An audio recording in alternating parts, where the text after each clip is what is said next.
সর্বপ্রথম কোন সাহাবী ইসলাম গ্রহণ করেছিলেন? আসসালামু আলাইকুম ওয়া রাহমাতুল্লাহ। ইসলামিক মোটিভেশন চ্যানেলের পক্ষ থেকে আবারও একটি প্রশ্ন এবং উত্তর পর্বে আপনাদের স্বাগতম। সাথেই থাকুন।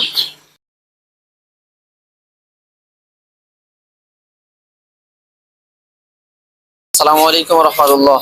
ওয়ালাইকুম আসসালাম। ভাই কেমন আছেন? আছি আলহামদুলিল্লাহ, ভালো আছেন? জি আলহামদুলিল্লাহ। তো ভাইয়ের নাম জানি কি? আমার নাম আরিফ। মোহাম্মদ আরিফ ভাই। তো আরিফ ভাই, আমরা আসছিলাম ইসলামিক মোটিভেশন চ্যানেলের পক্ষ থেকে।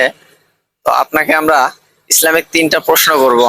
আপনি যদি সঠিক উত্তর দিতে পারেন, ইনশাল্লাহ আমাদের চ্যানেলের পক্ষ থেকে আপনাকে পুরস্কৃত করা হবে। তো আমাদের প্রথম প্রশ্ন হচ্ছে, হযরতে আদম আলাইহিস সালাম সর্বপ্রথম ওনাকে আল্লাহ তাআলা কোন জায়গায় পাঠিয়ে দিয়েছিলেন, অর্থাৎ কোন দেশে উনি নেমেছিলেন? অপশন দেন ভাই। অপশন, অবশ্যই অপশন দেব। এটা হচ্ছে আহ শ্রীলঙ্কা, না মিশর, সৌদি আরব, পাকিস্তান। জি আলহামদুলিল্লাহ, শ্রীলঙ্কা। শ্রীলঙ্কা, জি আলহামদুলিল্লাহ, উত্তর সঠিক হয়েছে। সর্বপ্রথম উনি শ্রীলঙ্কা অবতরণ করেছিলেন। দ্বিতীয় প্রশ্ন হচ্ছে আমাদের, কোন নবীর আমলে ভাই বোন বিবাহ করার বৈধতা ছিল? হযরত আদম আলাইহিস সালাম। হযরত আদম আলাইহিস সালাম, উত্তর সঠিক হয়েছে আলহামদুলিল্লাহ।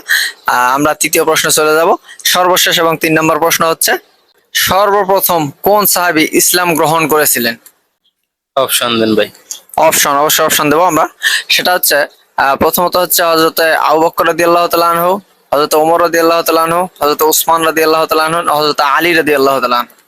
হযরত আবু বকর রাদিয়াল্লাহু তাআলা। জি আলহামদুলিল্লাহ, হযরতে আবু বকর রাদিয়াল্লাহু তাআলা আনহু সর্বপ্রথম ইসলাম গ্রহণ করেছেন। অবশ্যই আমরা ইসলামিক মোটিভেশন চ্যানেলের পক্ষ থেকে ভাইকে পুরস্কৃত করব।